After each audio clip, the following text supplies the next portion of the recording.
Bonjour, nous allons maintenant dans cette vidéo parler de la deuxième partie du chapitre 2, deuxième partie sur 3. Je vous rappelle rapidement que dans le chapitre 1, après avoir parlé de la loi de Coulomb, on a parlé du champ électrostatique et au chapitre 2 de potentiel électrostatique. Je vais vous rappeler rapidement les deux formules du champ et du potentiel et je vais faire exprès de ne pas écrire. Je vais vous dire pourquoi. Bon, d'abord, quand on a une charge ponctuelle placée en un certain point O et qu'on regarde l'effet en un point M qui est situé à la distance R de O, eh bien, cette charge ponctuelle va créer un champ électrostatique qui est donné, c'est un vecteur qui est donné par l'expression 1 sur 4 pi epsilon 0, c'est une constante, fois Q sur R au carré, la distance au carré, portée par le vecteur unitaire U qui va de O vers M, toujours du point où est la charge vers le point où on regarde. Et en ce même point M, il y a un potentiel électrostatique créé par cette charge ponctuelle, c'est un scalaire, et qui vaut V de M égale 1 sur 4 pi epsilon 0, Q sur R, c'est tout, Q sur R. Voilà. Alors, donc, je vous disais, je fais exprès de ne pas écrire ces formules, parce que, regardez, si vous m'avez bien suivi, si vous voyez, pendant que je parlais, vous voyez l'équation s'inscrire dans votre tête, bon, bah, c'est très bien, vous continuez. Si ce n'est pas le cas, moi, je vous conseille d'arrêter et de revenir sur les vidéos précédentes. C'est pas la peine de continuer. Voilà. Et on avait vu aussi, donc, qu'est-ce qui se passe lorsque la charge n'est pas ponctuelle et lorsque on a affaire à une densité de charge, qui peut être soit linéique, soit surfacique, soit volumique. Et ce que nous allons voir maintenant, c'est on va voir l'exemple de charge qui n'est pas ponctuelle et on va calculer le potentiel puis le champ. Alors, il s'agit d'une charge qui est distribuée sur un disque de rayon R. Donc, c'est un problème à deux dimensions. Cette charge est caractérisée par une densité surfacique sigma, qu'on va supposer positive pour pouvoir tracer les choses. Donc, on va d'abord calculer le potentiel. C'est la question. Calculer le potentiel et le champ électrostatique créé par ce disque en tout point de son axe. Voilà. Voilà l'axe, donc on a un point ici, par exemple, n'importe quel point d'abscisse Z, ou bien que Z peut être positif ou négatif, hein, s'il est en bas. Alors, ce que nous allons faire ici, c'est calculer le potentiel, et on va en déduire le champ en utilisant la relation E égale moins gradient V, relation qu'on a vue la séance précédente. Voilà, mais je vous signale que sinon on pourrait calculer le champ électrique directement. Ça se fait aussi dans certains exercices. Voilà, allons-y. La méthode est toujours la même. On va considérer la charge, on va la découper en une infinité de petites charges élémentaires portées par des surfaces élémentaires ds, vous les voyez ici sur ce dessin, ds, qui est à la distance ρ du centre O. On a un angle défi qui est défini. Bon, et cette surface ds est à la distance petit r de m. Voilà. Et cette charge, qui peut être considérée comme ponctuelle, dq, qui est égale à sigma ds, va créer un potentiel au point M donné par la relation d de v égale dq, tout ça c'est dq, sur 4 pi epsilon 0 r.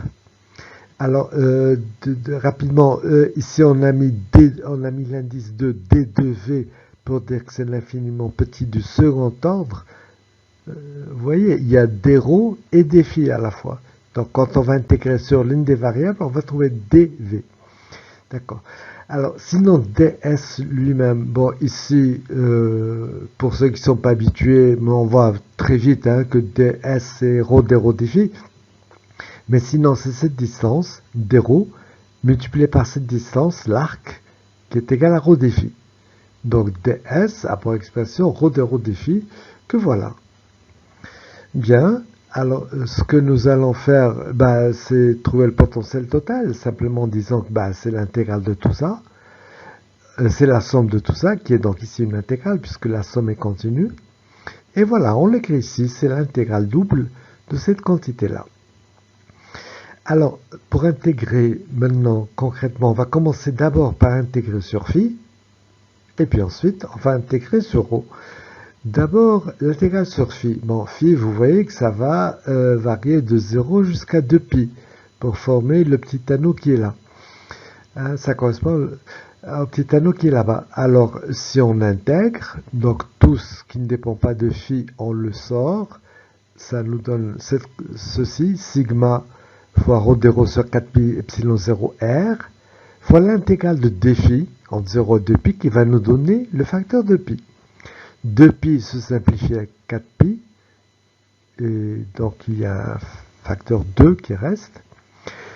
Voilà, c'est ici. Vous avez remarqué que maintenant on parle de dv et non plus de d de v, dv, parce que ça y est, on a intégré sur phi.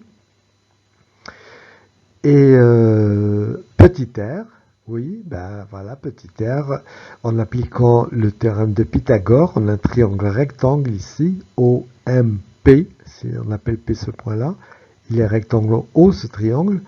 Donc petit r va être égal à racine de ρ2 plus z2.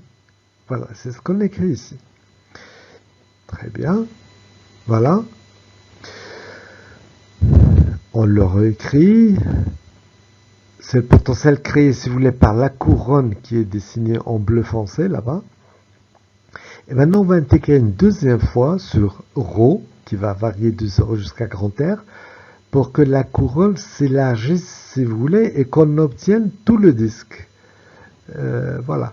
Alors, si on fait ça, ben voilà, il y a une constante sigma sur 2 epsilon 0, et puis donc, on a l'intégrale de ρ des ρ sur racine de ρ2 plus z2. Alors ça, c'est une forme qui est très sympathique, puisque regardez, si j'appelle U ρ2 plus z2, je vois que ça, c'est de la forme U' sur 2 racines de U. U', oui, parce que c'est 2 ρ. Donc il faut multiplier, diviser par 2. 2 ρ, et le 2, bah, ça tombe bien, parce qu'on a U' sur 2 racines de U, et l'intégrale, bah, c'est racine de U. Voilà. Donc on a sigma sur 2 epsilon 0, racine de ρ2 plus z2, comprenant 0 et grand R. Et ça nous donne ça. La variable, c'est donc ρ, hein, c'est pas z, c'est ρ. Et donc on a racine de r au carré plus z au carré, moins racine de 0 au carré plus z au carré. Très bien. Maintenant, s'il vous plaît, ne dites pas que racine de z2, c'est z, parce que ça, ce n'est vrai que si z est positif. Or, je vous ai dit qu'ici, dans le cas général, peut-être que z est négatif. Donc, on va soit écrire valeur absolue de z, on va dire que racine de z2, c'est valeur absolue de z, ou alors, ben, on va l'écrire comme ça, en disant c'est moins ou plus z, et que c'est moins si z est positif, c'est-à-dire si m est au-dessus du disque, s'il est là, par là, et sinon, donc, on a plus z si z est négatif. Voilà. Donc, on vient de calculer le potentiel. Maintenant, pour calculer le champ, on peut soit le calculer directement, soit, comme je vous ai dit, utiliser la relation E également gradient phi. Alors, E, c'est un vecteur. En principe, il a 3 composantes. Mais regardez, sans faire aucun calcul, on va pouvoir dire quelle est la direction du champ. Simplement par des considérations de symétrie. Vous êtes d'accord avec moi que tout axe contenant l'axe de Z est un plan de symétrie de cette distribution. Hein, puisque ce plan, quel que soit le plan qui contient Z, il va couper le disque en deux parties égales. Or, on sait que si un point M appartient à un plan de symétrie, alors le champ est contenu dans ce plan de symétrie. Bon, ben, ici, le champ doit être contenu dans tous ces plans, c'est-à-dire qu'il va être orienté selon l'intersection de tous ces plans, et l'intersection de tous ces plans, c'est Z. C'est l'axe Z. Bon, donc on a E qui est porté par Z, Donc c'est la seule composante, on a E qui est égal à Z. Maintenant, la relation E égale moins gradient V, en coordonnées, par exemple, cartésiennes, on a EX qui est égal à moins dV sur dx, EY égale moins dV sur dy, etc. Bon, mais ici, on a une seule composante non nulle, c'est EZ. Donc, on va avoir EZ qui va être égal à moins dV sur dz. Et vous voyez que ce n'est plus des dérivées partielles, c'est une dérivée droite, normale, puisque V ne dépend que de Z. Il n'y a pas besoin de mettre des dérivées partielles. Alors, bon, on a l'expression de V, bon, on dérive, ça c'est tout simple, tout le monde peut dériver. Et je vous passe les détails. On trouve ce résultat-là, avec ici plus ou moins 1, parce que, vous vous rappelez, il y avait mot plus Z. Donc, voilà, il y a ça. Bon, quand vous regardez, vous pouvez le faire, tranquillement. Eh bien, si c'est plus si Z est positif, et c'est moins 1 si Z est négatif. Voilà. Donc ici, on a le dessin pour sigma positif. Je vous rappelle que sigma était positif, effectivement. Alors ici, en haut, on a le champ E qui est dirigé vers le haut. Et sinon, c'est vers le bas. Qu'est-ce qu'on peut dire? On en profite tout de suite pour voir un cas particulier. C'est lorsque R tend vers l'infini. C'est-à-dire lorsque le disque devient très très grand. Et donc, on peut assimiler ce disque à un plan. Si R tend vers l'infini, on obtient vraiment un plan. Eh bien, le champ créé par un plan, vous voyez, ça va être cette expression lorsque R tend vers l'infini. Bon, ça c'est particulièrement simple. Ce terme s'en va. Il va donc rester plus sigma sur 2 epsilon 0 si Z est positif et moins sigma sur 2 epsilon 0 si Z est négatif. Tout ça, c'est porté par Z. Alors, on va le voir sur ce schéma. Sigma. Bon, voilà les résultats. Donc, je viens de vous dire. Maintenant, on va, si vous voulez, on va essayer de tracer les variations de V et de E. Et pour cela, on va grouper dans un tableau, rassembler les résultats qu'on avait trouvés. Pour Z négative, c'était comme ça. Pour Z positive, c'était ça. Enfin, vous vous rappelez, on avait trouvé Vm égale sigma sur 2 epsilon 0, racine de R2 plus Z2 moins valeur absolue de Z. Donc on a bien moins Z si Z est positif et plus Z si Z est négatif. Cela veut donc dire que ça, c'est une fonction qui est paire. La courbe est symétrique par rapport à l'axe OY. Pour Z égale 0, vous voyez que V, c'est sigma sur 2 epsilon 0 R. Il n'y a plus rien. Racine de R2, c'est R, puisque R est positif. À droite et à gauche de 0, la fonction est continue. La fonction V est toujours continue. Elle est continue, mais par contre, ce que vous pouvez voir, et là c'est très important, c'est qu'à droite et à gauche de 0, eh bien, on a deux demi-tangentes. La tangente ici n'est pas égale à la tangente là. Vous voyez, c'est pas une tangente nulle en 0. Et donc, la dérivée de la fonction V n'est pas continue. Tu vois, la dérivée n'est pas définie en Z égale 0. Ok? Bon, c'est ce qu'on appelle un point anguleux. Ce point-là s'appelle un point anguleux. Bon, mais c'est quoi la dérivée de V par rapport à Z? Ah ben, à un signe près, c'est le champ. Vous vous rappelez, E égale moins dV sur dz. Donc, si on le champ, on va le faire sur cette nouvelle diapo. On rappelle d'abord pour Z négatif l'expression du champ. Voilà. Pour Z positif, voici l'expression du champ. Ça, c'est une fonction qui est impaire. Elle va être symétrique par rapport au point O.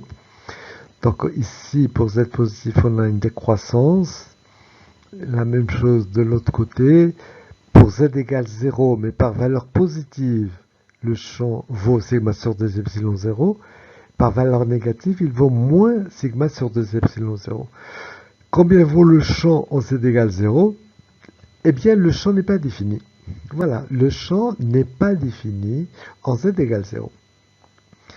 Et vous voyez que la fonction e, le champ e est discontinu quand on traverse le plan, et ce résultat est tout à fait général. Le champ subit une discontinuité lorsqu'on traverse une surface chargée.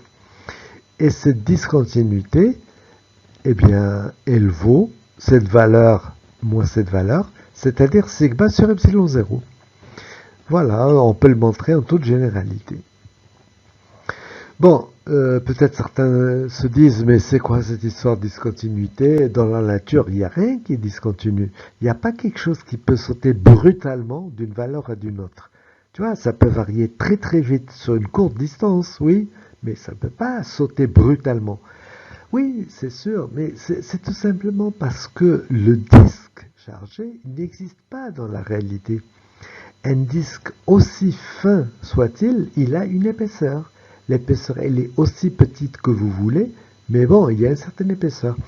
Alors, si on étudie le disque avec une certaine épaisseur, ben, on va trouver à peu près la même chose ici, mais lorsque on arrive à cette valeur à peu près, on redescend, en passant par 0, on revient là, ça varie très brutalement, et puis ensuite, on retrouve le résultat du disque. C'est intéressant à regarder. Ben voilà, on a fini cet exemple de calcul du champ créé par une distribution surfacique. Voilà. Et maintenant, on va aborder autre chose, on va aborder ce qu'on appelle une ligne de champ. Alors, par définition, une ligne de champ, ou encore une ligne de force, c'est une courbe dont la tangente en tout point de cette ligne a la direction du vecteur champ en ce point-là. Et la ligne de champ va être orientée par continuité avec le vecteur champ. Je vais vous montrer sur un dessin pour que ce soit plus clair. Vous voyez, la ligne qui est tracée ici, c'est une ligne de champ. Donc, en un point quelconque, ici, vous avez la direction du champ. Tu vois, il est orienté comme ça, hein, parce que DL est orienté par là. Donc, E est orienté comme DL. En ce point-là, le champ va être dirigé comme ceci.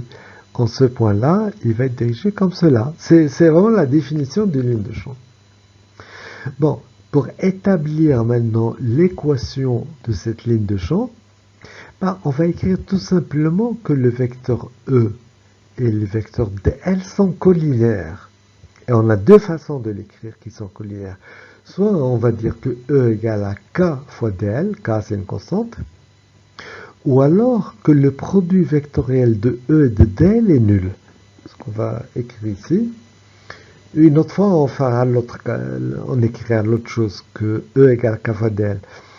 Mais ici, donc, DL vectoriel E égale 0, ce qui est une relation qu'on peut expliciter dans la base qu'on veut. Ça peut être dans une base, je perds mes mots, base cylindrique ou sphérique ou une base avec X, Y, Z. Bon, voilà. Et donc, ça va nous donner l'équation si on explicite ça. Voilà. Bien.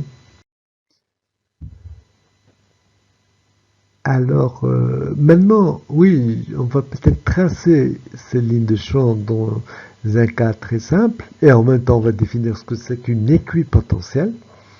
Bon, d'abord, dans le cas d'un plan chargé, bon, on va commencer avec sigma positive, d'accord? Donc ici, il y a des charges positives, et donc le champ ici, en haut, il va être dirigé vers le haut, et en bas, il va être dirigé vers le bas. Mais le champ est uniforme dans chaque demi-plan. Donc les lignes de champ vont être des demi-droites. Ça va être des demi-droites qui seront orientées dans un sens ou dans l'autre, dépendamment de quel demi-espace on se trouve. Voilà. Vous voyez ici les lignes de champ. Donc elles sont toutes parallèles et dirigées vers le haut. Et là, elles sont toutes parallèles et dirigées vers le bas. Voilà, les lignes de champ sont des demi-droites parallèles à l'axe Z. Très bien. Et maintenant, on va parler des équipotentiels. Alors, ce qu'est une équipotentielle déjà, une équipotentielle est une surface caractérisée par le fait que le potentiel en chaque point de cette surface est le même, V égale constante. Bon, ici, puisque E égale sigma sur 2 epsilon 0, c'est que le potentiel à un signe près va être égal à sigma sur 2 epsilon 0 fois Z. Et si c'est égal à constante, ça veut dire que Z égale constante. Bon, Z égale constante, c'est-à-dire que c'est un plan qui est parallèle au plan chargé. Puisque l'axe perpendiculaire à ce plan, c'est justement l'axe Z. Donc les équipotentiels, bon, ce sont des plans qui sont parallèles au plan chargé. Et vous voyez en même temps que ces plans, les équipotentiels, elles sont perpendiculaires, elles sont orthogonales aux lignes de champ. Et ça, c'est une propriété qui est tout à fait générale. Au-delà de cet exemple, dans n'importe quelle situation, les équipotentiels sont des surfaces orthogonales aux lignes de champ. C'est quelque chose qui est général. On a le même dessin, mais pour sigma négative, donc c'est la même chose, mais cette fois-ci, les lignes de champ seront orientées dans l'autre sens. Voilà, sont orientées dans l'autre sens, et les équipotentiels, c'est comme tout à l'heure, elles sont perpendiculaires aux lignes de champ, elles sont donc parallèles au plan chargé. Bon, on peut regarder maintenant autre chose, un cas où on a simplement deux charges ponctuelles qui sont égales mais opposées de signe, une charge positive et une charge négative. Voilà la charge positive et voici la charge négative. Alors, vous voyez que si on n'avait que la charge positive toute seule, les lignes de champ, vous savez que c'est des demi-droites issues du point où se trouve cette charge. Et par exemple, ici, c'est une demi-droite qui va aller par là. Et même chose pour la charge négative. On aura une demi-droite qui va venir vers la charge négative.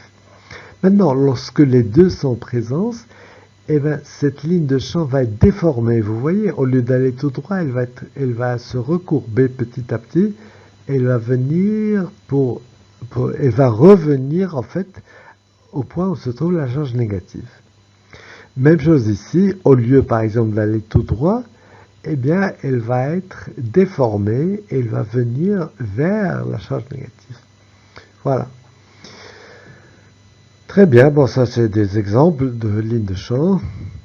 Et on va dire encore une chose.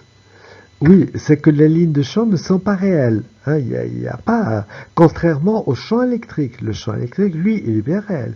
Mais les lignes de champ nous permettent de voir ce champ, de le visualiser, parce que sinon on ne peut pas le voir avec nos yeux. Et autre chose, c'est que ça nous renseigne aussi, ces lignes de champ nous renseignent sur l'intensité du champ, parce qu'ils sont plus rapprochés lorsque dans une région où le champ est intense. Voilà. Par exemple, ici, vous voyez, là, les lignes de champ sont rapprochées. Il y a plein de lignes de champ qui partent comme ça. Et le champ est intense dans cette région.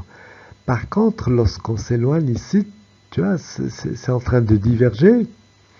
Et les lignes de champ s'écartent. Et le champ devient moins important de ce côté-là. Voilà. C'est l'information. Voilà, ça termine donc cette deuxième vidéo du chapitre 2. Et on se dit à tout à l'heure ou plus tard à la prochaine séance pour la troisième partie et dernière partie de ce chapitre 2.